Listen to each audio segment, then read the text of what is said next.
오늘은 저번 5월 17일부터 6월 7일까지 서울 YWCA에서 다말 이야기를 주제로 총 4차례의 특강을 4자매가 이렇게 이어서 했는데요. 거기에 대해서 이제 후토크를 나누기 위해서 다 같이 이렇게 모였어요. 저는 3번째로 했는데 첫 번째 은언니의 다말 이야기부터 시작해서 소영 언니의 페미니스트 미드라시, 희선 언니의 상담 심리학까지 굉장히 저는 참가자들이 되게 좀 새로웠다 이런 얘기를 많이 했거든요. 일단 릴레이라는 게 재밌죠. 그렇죠. 예. 그리고 저는 이런 얘기를 잘 못 들어봤다 이런 말을 좀 많이 들었어요. 특강을 할 때 예를 들어서 성폭력 이야기도 잘 다루지 않고 그러니까 다말이라고 하면 주로 유달 며느리 다말도 여러 명이 있으니까 처음 들어봤다는 친구들. 예, 그러니까요. 그리고 감히 어떻게 왕의 딸이 성폭력 당할 수가 있는가? 그것도 다윗의 딸이었잖아요. 그런 얘기를 많이 들었는데 어떠셨어요? 네, 제가 강의할 때도 자기는 다윗 왕이 구약성서에서 굉장히 이제 훌륭한 왕이고 이상적인 왕인 줄 알고 있었고 왕정에 대해서도 굉장히 긍정적으로 다루고 있다라고 이렇게 들었는데 다말 그 궁정에서 일어나는 이런 말하자면 끔찍한 강간 이야기잖아요. 그 이야기에 대해서는 들어본 적이 없다. 그리고 그 속에서 다윗의 행동이라든지 그러니까 침묵을 강요하는 거라든지 아무 조처를 취하지 않잖아요. 이런 문제에 대해서도 듣는 젊은 청년들이 막 분개를 하는 네, 그런 느낌을 받았어요. 그래서 사실 이런 이야기를 할 장들이 필요하겠구나 이런 생각을 했습니다. 제가 둘째라서 이 분노를 이렇게 이어받아가지고선 미드라시를 했잖아요. 그래가지고 어떤 면에서는 사실 4번째 배치됐어도 상관은 없었을 것 같은데 한 번쯤 이렇게 해방감을 느끼는 좀 시간이었었던 것 같고 일단은 자기 목소리를 낼 수 있는 기회가 있었기 때문에 좋았던 부분들이 있더라고요. 페미니스트 미드라시가 뭔지 미드라시란 말도 좀 생소한 분들이 있을 것 같아서 여기 잠깐만 구약 선생님 앞에서 주름을 잡기가 좀 그래도 소영언니 차례였기 네, 때문에 잘 잡아보세요. 주름 한번 그러면 이제 고치는 거 휙휙 들어오시는 걸로 하고 그게 다라시라는 단어가 seek, 추구하다, 찾다 뭐 이런 단어라면서요. 거기서 온 말이라고 하던데 왜냐면 이제 페미니스트가 들어가면 대부분 교회에서 저거 이단 아니야? 그 쟤들 맘대로 저렇게 지들 맘대로 하지 않아? 이렇게 생각을 많이 하는데 일부러 교회 전통에서 해왔던 방식하고 접목을 시키면 어떨까 이런 고민을 했었거든요. 근데 열심히 찾다 보니까 유대 랍비들이 성경 읽기의 어떤 한 방법론으로서 이렇게 그 해석을 텍스트는 그대로 둔 상태에서 텍스트가 말하지 않는 부분들을 상상력으로 채워넣는 그런 방식의 읽기를 해왔다는 걸 알고는 요거를 한번 이제 여성시가 신학적으로 접목을 해보면 재밌겠다는 생각이 들어서 이번 다말 이야기도 한번 도입을 해봤습니다. 희선 언니는 어떠셨어요?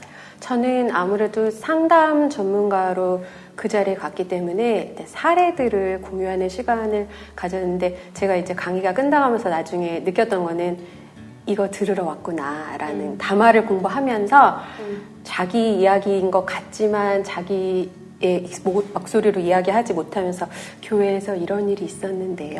제 친구가 이런 일을 당했는데요. 근데 이 정서가 제가 보기에는 본인이 겪은 일일 수도 있다라는 생각이 들어서 여기에 대해서 뭐라고 해야 되는가, 그다음에 나는 어떻게 할 수 있을까를 알고 싶어서 특강을 찾아온 소중한 분들이었다는 생각이 들었어요. 사실은 제가 이번 기회에 다말 이야기를 다시 찬찬히 읽어보는 계기가 됐는데요. 굉장히 짧잖아요. 짧은데 너무 이해가 안 가는 거예요. 어떻게 왕의 딸을 강간을 하고 적당한 사후? 대체 뭐라고 해야 되죠? 어쨌든 그런 것도 없고 처량하게 있었다 이런 대목이 나오는 걸 보면서 굉장히 화가 많이 났어요. 이게 지금 어떤 맥락인지 구약 성서 안에서 그 다말이 살았던 시대적 얘기를 은혜 언니가 좀 해주세요. 네. 창세기 38장에 한번 유다의 며느리 다말이라는 여자가 나오고요. 그 다음에 여기 사무엘하 13장에 다윗의 딸로서 다말이라는 여자가 나와요. 그런데 이 다말을 설명할 때 다윗의 딸이라고 설명하지 않고 압살롬의 누이라고 설명하거든요. 그래서 사실은 이제 그 문맥을 보면은 다윗이 왕이 돼서 강력한 왕권을 형성하면서 이제 그 뒤에 나오는 왕자들의 권력 싸움의 맥락에서 나오는 게 바로 이 다말 이야기예요. 그래서 다말은 압살롬의 누이라고 되어 있고요. 그런데 암논이, 그러니까 어머니가 다른 다윗의 아들이 이 다말을 사랑했다 이렇게 되어 있습니다. 그래서 성서에는 사랑했다 이렇게 되어 있지만 사실은 그 아합이라는 히브리어 동사가 순수한 마음으로 사랑했다가 아니라 자기 이복 누이를 그러니까 성적인 대상으로 여겼다. 그러니까 성적으로 자신이 하고 싶은 일을 하고자 했다라고 하는 거예요. 그래서 그것 때문에 병이 났고 이제 안색이 안 좋으니까 그 친구이면서 사실은 사촌입니다. 그러니까 다윗의 형의 아들이니까 사촌 관계인 그 요나답이라는 사람이 말하자면 계획을 세워서 네가 아픈 척하고 누워 있으면 다윗 왕이 올 것이고 그 다윗 왕에게 다말을 통해서 음식을 만들어서 나한테 그러니까 병 간호를 하게 해달라 이렇게 청해라라고 이야기를 하죠. 그래서 이제 다윗이 사실은 이제 암논을 보러 왔다가 암논이 부탁을 하는 대로 다말에게 명령을 합니다. 가서 내 오라비에게 음식을 만들어 주어라. 그래서 다말은 그 아버지의 명령대로 암논의 집에 가서 이제 음식을 만들어서 환자를 위한 아픈 사람을 위한 그리고 자기 아픈 오라비를 위한 음식을 만들어서 이제 먹여주려고 하죠. 근데 이복 오빠한테 간 거죠? 그렇죠. 이복 오빠한테. 다말 스토리를 모르는 분이 굉장히 많더라고요. 그래서 맞아요. 그렇지. 한번 그러니까 암논이라는 이복 오빠한테, 그러니까 어머니가 다른 예. 자신을 사랑하는 그 오빠한테 이제 가서 음식을 만들어주러 가는데 오라비가 말하자면 아주 힘으로 거절하는데도 불구하고 힘으로 자기 이복 누이를 강간을 하는 거죠. 그리고 나서 곧바로 사랑하는 것보다 더 미워하는 마음이 커졌다라고 하면서 집 밖으로 내쫓습니다. 저는 그 맥락에서 네. 사용했던 언어에 완전히 저도요. 쇼크를 그렇죠. 받았는데 네. 이거? 그거? 막 그렇죠. 이렇게. 이것이라는 예, 표현. 이것이 이것이라고. 치워라. 그러니까 네. 보통 왜 엄청 높은 분이 네. 노비한테 그렇죠. 뭐 이것 이런 거 해치워라 막 내 눈앞에서 치워라 할 때 네. 같은 그런 네. 말을 쓰잖아요. 그러니까 원래 이제 그게 지시대명사인데요. this라는 영어로 말하면 그러니까 물건이라 이것이라고 이렇게 그럼 이스라엘은 네. 그 이복 누이를 결혼을 할 수 없어요? 아니 거기에서 다말이 그냥 바로 된다고 피해자가 하죠. 되지가 그러니까요. 않고 굉장히 슬기롭게 그렇죠. 이러지 말고 방안이 있다는 걸 그렇죠. 제시해주죠. 그렇죠, 그게 그렇죠. 정확히 뭐였죠? 그러니까 구약 성서에는 뭐 족장 시대, 예를 들면 뭐 아브라함 시대라든지 이삭이라든지 이때는 뭐 이복누이라든지 이렇게 친척이라든지 결혼을 하거든요. 그런데 이제 다윗 시대에는 그것이 사실은 금지되었는지 어떤지 잘 모릅니다. 물론 이제 우리가 모세 오경이라고 하는 율법에는 자기 이복누이라고 할지라도 동침, 그러니까 같이 잠자리 하지 말아라. 율법은 있어요. 하지만 이제 그 율법이 다윗 시대 이전인지 이후인지 이런 건 이제 확실히 모르지만 어쨌거나 왕에게 부탁해서 그것이 가능한 그런 시대였고 사회였다라고 하는 것인데 그래서 이제 다말이 그렇게 계속 항변을 하고 거절을 하고 방안을 얘기하죠. 그런데도 이제 그걸 이렇게 짧은 본문이지만 이렇게 들어보면은 암논이 다말의 말을 듣지 않았다. 그 말이 2번이나 나옵니다.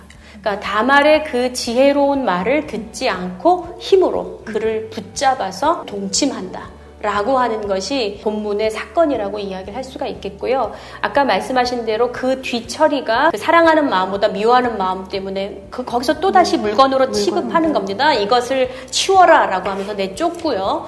거기서도 항변을 하는데 이렇게 하시면 안 됩니다. 라고 다말이 하는데도 이제 종을 시켜서 쫓아내버립니다. 그래서 그 소식이 다말의 친오빠인 압살롬에게도 알려지고 또 다말의 아버지인 다윗 왕도 알게 되는데요. 그 두 남자들이 다 침묵합니다. 그리고 또 다말에게도 조용히 해라, 기다려라 이렇게 얘기를 하는 거죠. 근데 그러니까, 다말이 집으로 돌아가는 길에 사후 수습을 스스로 했죠.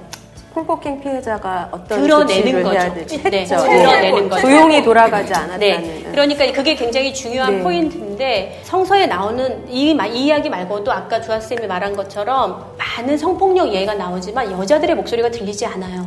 근데 이 다말 이야기에서는 이 다말이 굉장히 적극적으로 저항을 하고 항변을 하고 말을 많이 해요.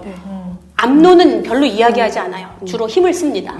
근데 다말은 이야기를 굉장히 네. 많이 해요. 그리고 이제 그 사건이 일어나고 난 뒤에도 머리에 죄를 뒤집어 쓰고 그다음에 옷을 찢고 그리고 울부짖어요. 울부짖으면서 암논의 집을 나가는 거죠. 그러니까 그 사건을 드러내었다라고 보는 거예요. 그러니까 모든 사람이 다 알고 있었을 거잖아요. 암논의 종도 알고 있었을 테고 압살롬도 알고 있었고 다윗 왕도 심지어 알고 있었다라고 하는 것이죠. 그런데 거기에 대해서 어떤 사후 처리도 하지 않는다는 거예요. 그리고 다 침묵했다.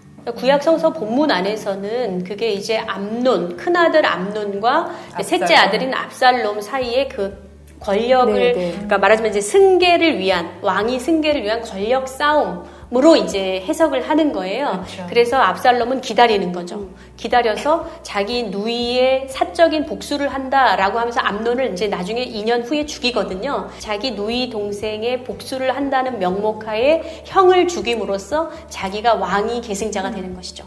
그러니까 결국은 그 왕위 쟁탈 싸움의 이제 희생자로서 아니면 이유로서 전제로서 이 다말 이야기가 해석되고 2년이나 기다린 건 네. 그러니까 사실 그 누이의 억울함을 풀어주기보다는 네. 자기 세를 준비했던 그렇죠. 기간이었겠네요. 그러니까 압살롬을 중심으로 해서 보면 그렇죠. 그렇죠. 네. 저는 이 이야기를 보면서 세 남자가 다 똑같이 싫었어요. 하나님, 다윗이나 그거를 마찬가지로 맞아요. 인연이 있어요. 저는 진짜 자기 누이를 이거는 그런 행동이 전혀 아니잖아요. 그냥 조용히 해라, 잠잠하라, 침묵을 똑같이 강요했고. 다윗 왕은 또 암논이 죽고선 또 울었어. 그러니까 다말한테 조용히 하세요 하라고. 또. 진짜 또 나쁜 나중에는 압살롬이 암논을 죽이고 나면 그것도 나중에 또 압살롬이 또 그리워해서 또 만나고 이런 여러 아들을 더 좋아해. 딸보다? 아이고. 네. 근데 그 밧세바하고 다윗 사건이 그 12장에 맞아요. 나오잖아요. 그러면 12장과 14장 사이가 대충 몇 년 정도 흐른 뒤라고 대략 생각할 수 있을까요? 글쎄, 그건 알 수 없죠. 아니 왜냐하면 네. 다윗이 만약에 그 뜨뜻미지근했다면 약간 자기 생각도 좀 나고 뜨끔. 왜냐하면 사람이 자기가 이렇게 하나님 앞에 범죄. 범죄를 안 했던 사람이면 오히려 그 부분에 대해서 벌을 줄 수가 있는데 자기가 남의 아내를 그렇게 성적으로 갈망했던 경험이 있었고 범죄를 했었으니까 뭐 가제는 개편이라고 그러니까 그는 말할 자격이 없었다라고 약간, 한다면 예, 이제 예, 좀 예, 이해가 예, 되겠죠. 예. 네. 그러니까 사실은 이제 성서 안에서도 그러니까 밧세바와의 말하자면 밧세바에 대한 다윗의 성폭력 사건과 같은 맥락에서 다루어진다라고 볼 수가 있어요. 그래서 이제 저는 그 사건을 이제 왕정이라는 그 왕권의 어떤 폐해, 부정적인 어두운 면이라고 이렇게 보는데요. 강력한 왕권을 통해서 사실은 자기 마음대로 할 수 있는 자기 신하의 아내일지라도 그리고 궁정 안에서라도 또 왕세자잖아요. 암논이. 그러니까 큰아들로서 그 다음 왕위를 이어갈 말하자면 황태자인데 그 황태자도 자신의 신분을 이용했다라고 봐야죠. 또는 가족이라는 테두리 안에서 거기서 계속 그런 표현이 나와요. 내 오라비, 내 누이야. 계속 이런 관계를 이야기하거든요. 가족이라는 프레임 안에 넣어놓고 자기 마음대로 하는 거죠. 그래서 이제 가부장적인 권력, 이제 왕권이라는 권력이 아주 부정적으로 사용된 예를 그렇게 이제 성적인 측면에서 밧세바 사건, 그다음에 다말 이야기 드러났다 이렇게 볼 수 있을 것 같아요. 저는 또 궁금했던 게 그렇게 엄청 사랑했다가 성관계 이후에 그것만큼이나 혐오하게 되는 메커니즘? 이런 게 혹시 심리학적으로 설명이 가능한가요? 욕정이 사라졌지 사랑이라는 표현 자체가 잘못된 것 같아요. 그렇죠. 성관계를 하고 싶었던 그것이 해소되니까 이것이 되는 거죠. 사람이 아니라. 그렇죠. 그건 사랑에 대한 게 아니라 욕정으로. 사랑했다라고 설교에 나오면 안 될 것 같아요. 안 돼요. 욕정을 품었다가 욕정이 해소되자 이제 범죄를 일으킨 걸 알기 때문에 이제 그렇죠. 이것을 빨리 치워야 되는 거죠. 그렇죠. 잘못돼서 설교에서 이제 오용이 되게 되면 여자들에게 조심해야 된다. 남자는 한번 자고 나면 사랑이 식는다라고 설교가 될 수 있기 때문에 네, 늘 맞아요. 조심해야 그거로 되기 사용되면 때문에. 곤란하죠. 네. 전 아까 이제 은연이 말미에 말씀하실 말미에 이제 가부장적 공동체, 네. 가족 프레임 안에서 이제 뭐 관계를 강조하면서 또 다시 침묵을 강요하는 그런 부분을 보면서 다말이 그 2년 동안 또 그 사건의 중심에서 분노가 정말 엄청났을 것 같거든요. 내재된 분노가 엄청났는데 아버지도 오빠도 범죄의 당사자도 그 어느 누구도 처벌하거나 이야기하지 않고 침묵을 강요했다. 이런 면에서 이제 저희가 이제 얘기했던 교회 성폭력 주제로 와 보면 공동체를 가장해서 여성에게 침묵을 강요하는 이 분위기가 그러면서 여성들이 내가 뭘 잘못했나? 피해자를 마치 가해자 있냐? 피해자가 문제 있냐? 이렇게 하는 걸 또 내면하고 이런 걸 많이 봤거든요. 그래서 이런 부분에 대해서는 어떻게 생각하시고 또 저희가 어떻게 이런 거를 또 깨트려 버릴 수가 있을까요? 공동체라고 그러니까 이제 윤리학자가 나와야 될 것 같은데 그 윤리가 원래 공동체의 일종의 그쵸. 사는 방식, 네. 리, 원리 뭐 이런 뜻이거든요. 근데 대부분 결과론적으로 공동체가 건강하고 화목하고 여기에만 이렇게 어떤 결과에만 치중하는 많은 사람들이 대부분 한 사람의 피해자한테 너만 침묵하면 이 공동체가 아무 문제가 없다. 공동체를 이런 방식으로, 살리자. 공동체를 살리자라고 그래서 그런 방식으로 사실 그 굉장히 전근대적인 답인데 구약도 그렇고 신약도 그렇고 그 답이 굉장히 이렇게 많이 네. 강조되는 부분들이 있다 보니까 아직까지도 교회에서 그런데 제가 성서학자는 아니지만 신약 같은 데 보면은 사실 교회 공동체의 원리가 서로가 함께 카이 알렐론이거든요. 예, 그렇다면 사실 한 명 한 명의 의미가 다 들어와서 사실은 건설이 되어야 되는 건데 이게 막히는 이유가 제가 볼 때는 그 공동체 안에 답이 한 사람의 답이 원리가 되어버려서 그런 것 같아요. 그리고 그 한 사람은 대부분 목회자. 지금 현재로서 그쵸 목회자 얘기가 쉬운 거죠. 특히 이제 남성이 대부분인 그 목회자한테 굉장히 의존하면서 목회자의 말은 진실이고 그리고 목회자가 예를 들어 범죄하면 그럴 수도 있고 목회자를 잃은 양들은 어떡할 거냐 이러면서 여성들을 이렇게 하는 걸 봤는데 저는 그걸 보면서 만약에 목회자가 여성인데 성적인 문제가 있었던 과연 또 신부들이 그렇게 할 것인가 저는 그런 의문도 들었거든요. 그 여성 목회자의 경우에는 제가 여성 목회자니까 남성 목회자는 뭔가 착각을 하고 있는 거고 내가 이렇게 다가가서 사랑한다고 하면 저 사람 좋아할 것이다 라고 착각을 하는 형태로 성폭력이 일어나고 은혜를 베푸노라 네, 이렇게 네. 되는 거예요. 거부하면 왜 이런 말을 많이 한대요. 왜 싫어? 뭐 이렇게. 그런데 여성 목회자는 좀 다른 것 같아요. 여성 목회자는 늘 조심을 해요. 내가 어떤 잘못된 말과 뉘앙스로 저 사람을 오해하게 하지 않을까. 그런 권력 구조의 차이도 있는 것 같아요. 여성에게 더 씌워진 그 가부장적인 그런 여성상 있잖아요. 사실은 그게 우리는 진실이 아니라고 믿지만 그들은 진실이라고 믿을 수도 있는 유혹자이자 악의 근원이자 이런 식으로 계속적으로 신체에 대한 통제라든지 이런 것들이 굉장히 많이 이루어지고 그걸 또 내면화하고 그리고 그걸 마치 진리인 것처럼 또 설교식에도 굉장히 많이 얘기를 하고 그런 부분에 있어서 여성들도 자꾸 스스로가 피해자인데 마치 내가 뭘 잘못한 것처럼 행동을 이렇게, 잘못한. 네, 그러니까 왜 암론한테 갔니랑 똑같은 거죠. 아니 근데 이번에 제가 그 미드라시 하느라고 이 그림을 다 찾아봤더니 다마를 다 어떻게 그려놨나 하면 그 유혹자. 그러니까요. 그러니까 되게 요염한 자세로 있는 유혹자 모드로 다 그려놨더라고요. 바세바도 오랫동안 맞아요. 유혹자 그림을 아주 이렇게 하고 있어요. 성서에서는 이제 그 다말에 대한 표현은 아름다웠다. 그다음에 결혼하지 않은 처녀였다. 이렇게 나오고 이제 나중에 보면 채색 옷을 입었다. 네, 이렇게 나 네, 있잖아요. 네. 그러니까 그런 모든 아름다움, 그다음에 채색 옷 이런 것들이 그 여자를 유혹자로 보이게끔 하는 그리고 그 여자를 성적 대상으로 만드는 그런 요소가 되는 것이죠. 반면에 남성이 아름다웠다. 그러면 그에게는 그가 아름다워서 사람들이 다 그를 좋아해서 왕으로서 압살로 그렇죠.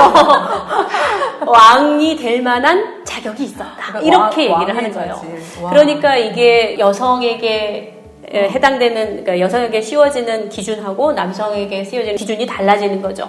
이제 그런 측면들이 있죠. 근데 너무 안타까운 게 다말이 그렇게 그러니까 아름다운 대상물로 여겨져 왔는데 그 14장에 보면은 아주 기가 막히게 합리적인 여성이거든요. 그 위기 상황에서 네. 저는 3단계 13장 아니야? 13장? 13장인가요? 역시 구약 13장. 감사합니다. 예.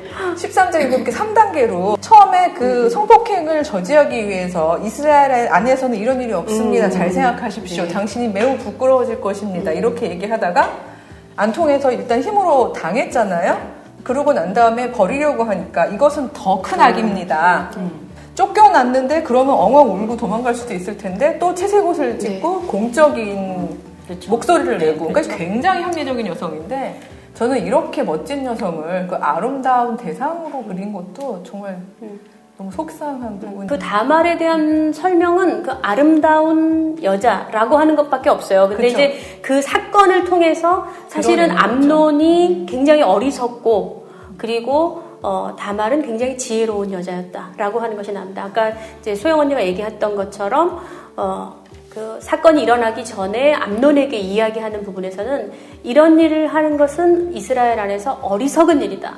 그래서 네가 이런 일을 한다면 너도 어리석은 자가 될 것이다 라고 이야기를 해요. 그래서 이런 것은 사실은 이제 잠언에 보면 지혜로운 여인과 어리석은 여인, 지혜와 어리석음을 대비시키면서 이제 그 어리석은 여자가 아닌 지혜로운, 그래서 참된 삶을 인도하는, 말하자면 그런 여자로 나타나는 거거든요. 그럼 암논이 어리석은 자고 네. 대비시켜가지고 그렇죠. 어떻게 보면 다말을 네, 맞아요. 그러니까 이 성서 편집자는 어떻게 보면 굉장히 의도성을 가지고 편집했다고도 볼 수 있겠죠. 젊은 청년들이 막 그런 이야기를 해서 저는 다윗에 대해서 그런 얘기는 들어본 적이 없어요. 뭐 이렇게 얘기를 해서 그런데 성경에 왜 이런 이야기가 이렇게 남아있는 걸까요? 기록되어 있는 걸까요? 이런 이야기를 했어요. 그러니까 아까 소영언니가 얘기했던 것처럼 말하자면 성서가 의도적으로 그 어리석음을, 궁중 안에서 일어나는 그런 어리석은 일에 대해서 드러내는 그런 의도를 가지고 쓰여졌다. 그것이 하나님의 말씀으로 지금까지 우리에게 전해지는 것이다. 그러니까 인간 사회에서 그런 어리석은 일들은 지금도 일어나고 있다라고 아까 얘기했잖아요. 교육 공동체 안에서. 그런 일들을 말하자면 고발하고 보여주는 것이죠. 저는 그런 의도라고 이렇게 보는 거예요. 혁명적 텍스트로도 볼 수 있겠죠. 그렇죠. 그런데 공동체를 살려라 라는 의미에서 아까도 말했지만 침묵을 강요당하고 있거나 강요당했고 여전히 가해자인 남성 목회자는 거룩한 하나님의 종인 것처럼 목회를 하고 있는 현실 너무 많았잖아요. 사실 너무 많잖아요. 또는 뭐 아주 힘들게 고발을 해서 아주 작은 치리를 받는다고 해도 결국 또다시 다른 곳에서 목회를 하는 그런 걸 보면서 피해 여성들이 가지는 상실감, 박탈감 이런 게 굉장할 것 같아요.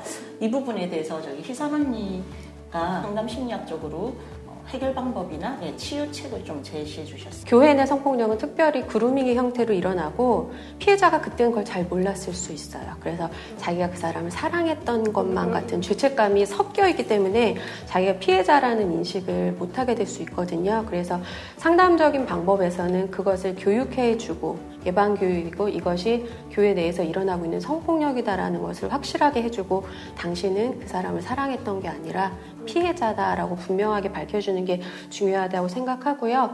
이야기 치료라는 것을 아주 간단하게 이야기 치료라는 게 어떤 것인가 그리고 교회 내 성폭력을 당한 사람이 이야기 치료의 상당한 기법으로 회복의 길에 이를 수 있다는 것을 좀 설명해 주고 싶은데 이야기 치료의 중요한 모토는 사람들은 자신의 삶을 자기가 하는 이야기대로 살고 있다.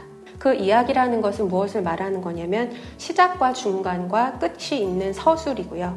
지나간 경험을 발생한 순서대로 언어 배열에 맞춰서 다시 재구성하는 방법을 이야기라고 합니다. 상담의 여러 가지 방법 중에 인간을 이야기 속에서 살아가고 자신을 발견하고 삶의 의미를 찾는 존재로 보며 상담이라는 것을 자신과 자신의 삶에 대해서 잘못되고 왜곡되게 쓴 이야기를 다시 새로운 이야기로 써나갈 수 있도록 도와주는 작업으로 생각해서 1980년대 후반과 1990년대 초에 심리치료의 한 부분으로 자리 잡기 시작했고 한국에서는 1990년대 말에 소개되었습니다. 이야기 치료에서 중요하게 여기는 이야기를 구성하는 세부 요소는 줄거리와 시간과 플롯이라는 게 있는데요. 그 플롯은 줄거리라는 것과는 좀 다르게 이 줄거리 안에서 내가 이것을 어떻게 재배치하느냐. 그래서 인간이 자기 이야기를 플롯으로 이렇게 재배치하는 과정을 상담자가 들어주면서 그 플롯을 바꿔줄 수 있는 거예요. 그래서 그 이야기라는 것의 특징이 뭐냐면 이 한 사람이 자기의 이야기를 충분히 이해하기 전에는 새로운 플롯을 만들어줄 수가 없어요. 그 피해자가 충분히 오랫동안 이 자기의 이야기를 성찰하지 않고 바로 피해 상황에 왔을 때는 이야기 치료가 불가능해요. 왜냐하면 당사자 자신도 아직 소화가 되지 않은 자기 삶의 사건이기 때문에 상담자가 이렇게 생각하면 되잖아요. 아니면 이렇게 이야기를 바꾸면 되잖아요. 제시하는 방법이 전혀 아닌 거예요. 같이 기다려주면서 이 사람이 자기의 이야기를 통일된 의미를 가질 수 있도록 재구성하는 걸 도와주고 하나의 이야기도 사람들이 자기 삶에 일어났던 사건을 뭐 30대에는 이렇게 해석하고 40대에는 이렇게 해석하고 인생의 말에는 그때 그 일이 내 인생에서 이렇게 기억되고 있다라고 하는 것을 같이 도와주는 작업이라서 이야기 치료를 할 때는 상담자를 한 사람의 이야기를 같이 쓰는 공동저자라고 이야기를 해요. 저는 그 공동저자라는 말이 참 좋거든요. 내가 부여해주는 이야기가 아니라 그 사람이랑 이렇게 같이 가면서 그 사람에게 새로운 의미와 해석을 부여하는 대안적인 해석을 도와주는 것이 이야기 치료인데요. 다말의 이야기로도 새로운 이야기를 만들어내가는 여러 가지 작업 중에 미드라시에서는 어떤 이야기들이 나왔는지 궁금합니다. 그러니까 어떻게 말하면 이건 상담 쪽에서는 이제 자기 이야기를 풀어나가는 방식으로 하고 이제 공동저자가 이렇게 말하자면 치료적인 의미에서 개입하는 거였다면 방법론은 이야기라는 부분은 공통인데 그러니까 전 또 윤리학자이기도 하고 그러니까 저는 개입하기보다는 이제 판을 걸려주는 방식이었던 거. 저희가 한 13~14명 남짓한 공동체, 처음 만들어진 공동체고 다말이라는 공동 텍스트를 놓고서 미드라시를 한 건데 그 안에서 만들어진 서사가 아주 기가 막히게 집단적 그 힘을 발휘했던 기억이 있어서 너무 감사했었어요. 사실 미드라시는 원칙이 하나 있는 게 그 성경 안에 있는 본문의 내용을 바꾸면 안 돼요. 아무리 상상한다고 그래도 그 2년 동안 오빠네 집에 가 있었잖아요. 이제 그걸 바꿀 수는 없는 거죠. 그 팩트를 바꿀 수는 없는데 성경이 다 말하지 않고 있는 그 이면의 세계를 상상하는 게 미드라시의 원칙인데 어떤 인물이든지 자기가 동일시하고 싶은 인물을 이제 선정을 해가지고 미드라시를 쓴 건데 정말 기가 막힌 사람이 많이 나온 게 나오다 다말을 키운 유몬의 딸도 나왔어요. 충분히 있을 수 있어요. 왜냐면 충분히 있을 수 있잖아요. 그 예를 들어 유모의 딸 같은 경우에는 얼마나 그 멋졌었냐 하면요. 해피 엔딩이 아니라 과정에다 포커스를 맞춰서 이제 그 성폭행 당했던 그 사건은 자기가 어린 시절이었고 자기 엄마가 막 너무 무릎관절 아프고 힘들어서 평소에는 쉬는 엄마였는데도 그 사건이 났을 때 막 너무나 그 빛의 속도로 달려갔던 그 인상에 대한 기억 그리고 이유도 없이 이제 오빠네 집으로 쫓겨가게 되었는데 자기 엄마가 너무 따라가고 싶어 했는데 그 엄마는 소속이 왕궁 소속이잖아. 그러니까 못 가게 해서 할 수 없이 자기가 끌려갔던 이야기 이런 이야기들이 쫙 풀려가면서 근데 자기는 정확한 상황은 모르겠는데 뭔가 있었던 것 같은데 계속 그 울고 있는 왕의 딸을 보는 이야기 그런 얘기가 앞에 쭉 나오면서 그 뒤에 있는 얘기를 제가 한번 읽어봐 드릴게요. 이게 글의 힘인 것 같은데 내 아름다운 주인은 줄곧 악몽을 꾸는 듯 했다. 어떤 날은 소리를 지르기도 했다. 어떤 날은 하루 종일 울기도 했지만 볕이 좋은 날은 가끔 정원을 돌아다니기도 했다. 그러다가 어느 맑은 날 주인이 문득 말을 뱉었다. 너 어머니 집에서부터 나를 따라왔지? 네. 너 내 얘기 들었어? 아니요. 내 소문은 아니? 어머니께서 달려가시던 날을 기억은 하지만 저는 종이라서 자세한 소문은 못 들었어요. 주인은 잠시 생각하는 듯 하다가 다시 말했다. 너는 내 발작과 광란을 봤지? 네. 난 미쳐있지만 그래도 잘 살고 싶단다. 지난번 산책했던 것은 그 첫 번째 시도였는데 쉽지는 않더구나. 그래서 나는 그녀를 초청했다. 정원으로 모실까요? 그래, 답답하니 나가자. 어머니가 달려나간 그날처럼 오늘은 유독 볕이 좋았다. 그렇죠. 네, 그러니까 이게 확실히 젊은 감성인 것 같아요. 그러네요. 우리는 뭐 하라 그러면 해피엔딩. 그래서 막 엄청 막 회복해가지고 막 다말 막 용기 100배 막 이렇게 되는데 난 여전히 고통받고 있고 여전히 힘들지만 살고 싶어. 그렇죠. 라는 이야기를 드디어 시작했고 그거를 그 여종은 일종의 살고 싶은 신호로 읽어내면서 밖으로 초청하는 이렇게 끝나는 이야기도 너무 멋져서 네. 예, 이걸 이렇게 들으면서 친구들이 막 같이 막 공감했던 그런 얘기도 있었고요. 또 상상의 인물 중에 압살롬의 부하도 있어요.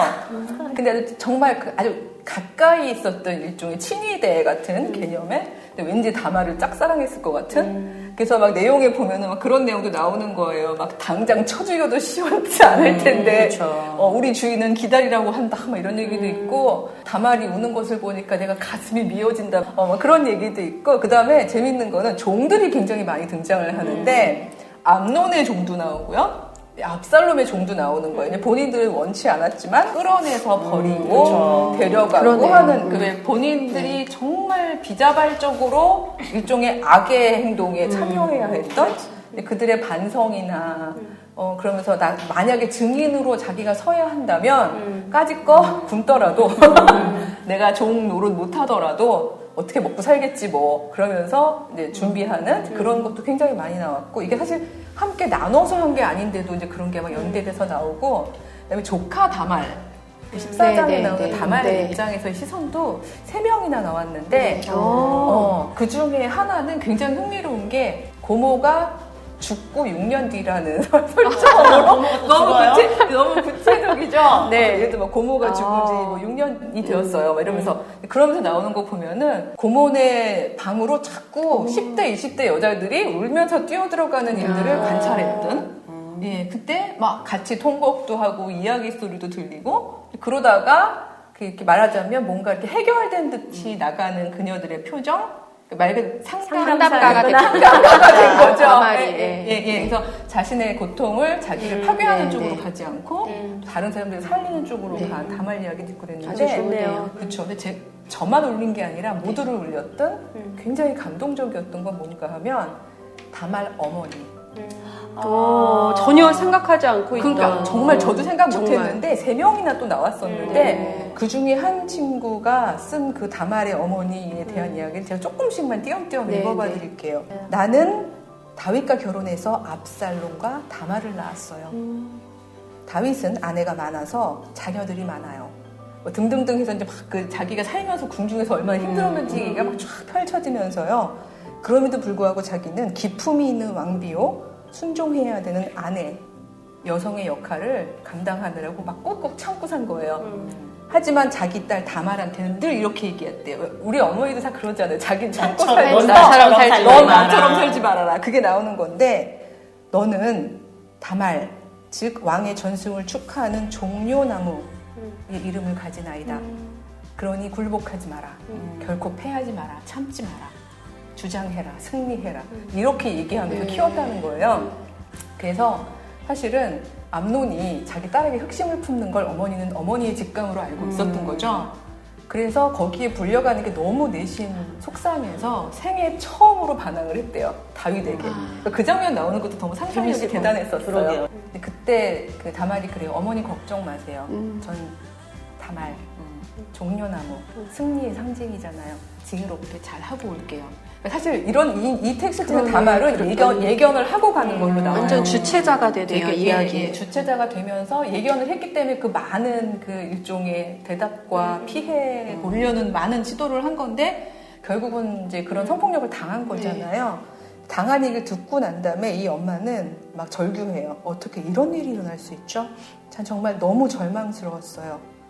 마음은 다말에게 달려가고 싶었지만 저는 용기가 나지 않았어요. 그래서 하루하루 그냥 울면서 지냈어요.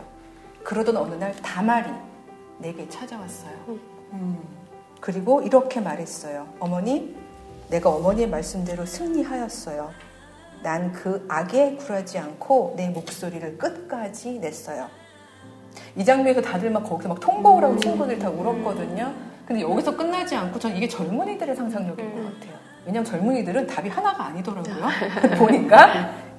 하지만 어머니, 과연 저는 정말 승리한 걸까요? 이렇게 엄마한테 되물어요. 그 말에 엄마가 같이 통곡하면서 그래, 너무 너와 자랑스럽지만 엄마가 미안하다.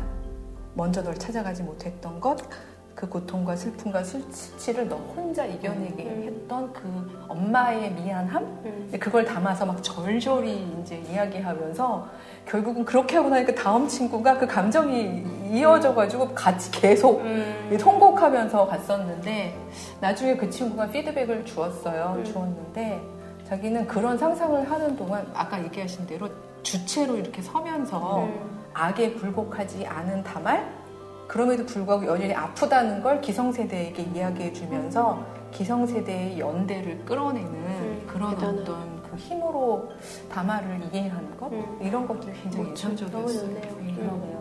이렇게 재미있는 이야기를 구성하는 것이 이야기 치료에서 말하는 이야기 재구성이고, 혹시 이제 오해가 있을까봐 상담자가 적극적으로 그 의미를 부여하는 게 절대 아니고요.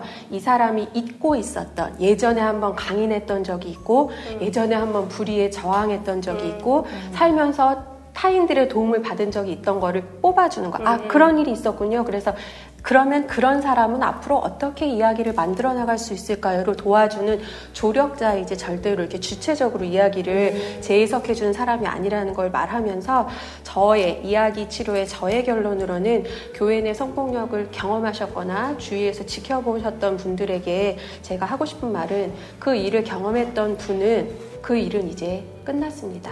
그 일을 이제 입 밖으로 이야기할 수 있는 용기가 생기는 순간, 그것은 더 이상 여러분들을 괴롭히는 외상, 나의 일상생활을 지배하는 트라우마가 아니라 여러분의 기억 속에 남게 되는 일이 될 거예요. 시작은 이 이야기를 입 밖으로 내는 것에서 치유가 시작된다고 말을 하고 싶고요. 두 번째는 성폭력 피해자라고 우리가 이야기하는데, 성폭력 상담에서는 전문 용어가 있습니다. 빅팀이라고 해요. 그래서 거기에서 아직 벗어나지 못하고 그 과정을 가고 있는 사람을 피해자라고 하는데, 저는 여러분들이 피해자가 되지 말고 생존자가 되시라고, survivor. 그래서 생존자의 이야기, 여러분들만의 생존자의 이야기를 꼭 쓰시라는 말을 하고 싶습니다. 주위에서 많은 분들이 여러분을 지원하고 응원할 것입니다. 교회 언니들이 이제 교회 여성들에게 용기를 주는 말 한마디씩 하시고 끝내시죠. 저는 순결이라는 말을 재정의하고 싶어요. 그러니까 물론 이런 이야기로 그 성폭행을 없는 일로 치자는 얘기가 아니라, 우리가 너무 가부장 사회에서 순결은 마치 어떤 물건처럼 우리가 소중하게 지켜야 되고, 한 번 빼앗기면 파괴돼버리고 회복 불가능하고, 이런 방식으로 사실은 이제 사유해 왔잖아요. 근데 저는 누군가 물어본다면, 순결이란 우리가 몸과 마음과 혼으로 이루어진 전인격적인 태도를 하나님과 이웃 앞에서 계속 purify, 즉 정화해 나간 결과물을 전 순결이라고 보고 싶거든요. 그렇다면 사실 영성하고도 굉장히 같은 단어일 수 있는데, 이것은 외부에 의해서 빼앗기거나 어떤 이런 폭력적인 행위에 의해서 상실되는 게 아니라는 것. 그러니까 이것과 성폭력의 악에 대항하는 것은 이렇게 별도로 떼어서 내가 더럽혀졌다고 생각하지 않았으면 좋겠다는 그런 생각이 들어서, 우리가 그 퓨리티, 이 순결이라는 개념을 우리가 통전적으로 한번 이해해보자, 이렇게 부탁을 하고 싶습니다.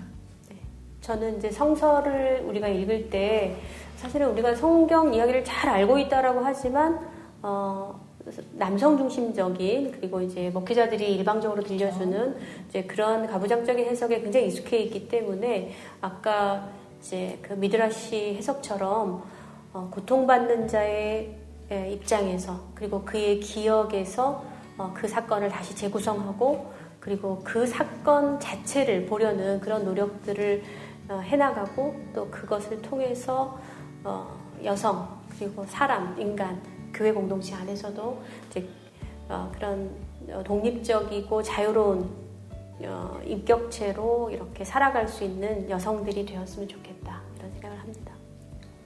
여전히 좌충우돌, 불안하고 불안정인 삶이지만, 그래도 오늘부터 내일부터 조금 더 나은 희망찬 미래의 이야기를 함께 써나갔으면 좋겠습니다.